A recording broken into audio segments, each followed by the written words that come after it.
Yusuf Əhmədli Production təqdim edir.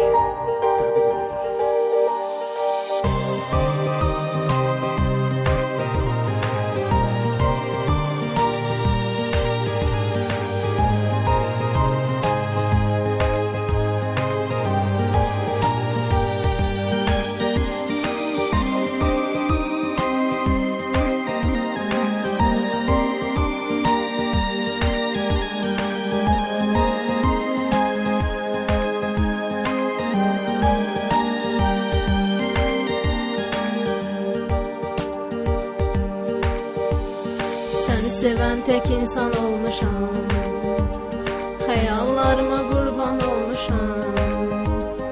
Eşitdim ki özgəsinisən, sevməyimə peşman olmuşam.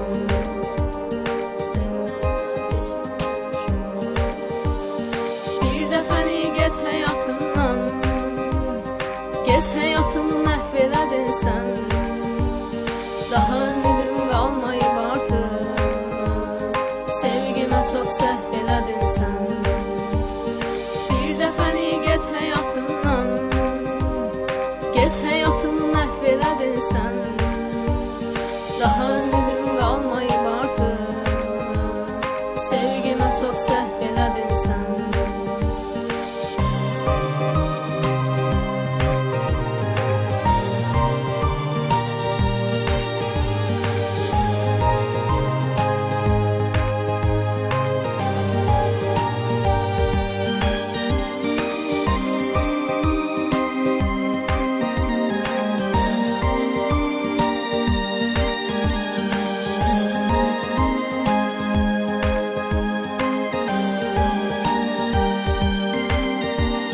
Sən məni qoydun yarı yolda, həyat səhnə bizdəki rolda.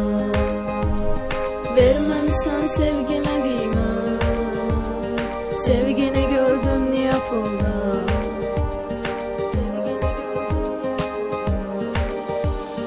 Bir dəfəni get həyatımdan, get həyatımı məhv elədin sən. Daha ümidim qalmayıb artıq, sevgimə çox səhv elədin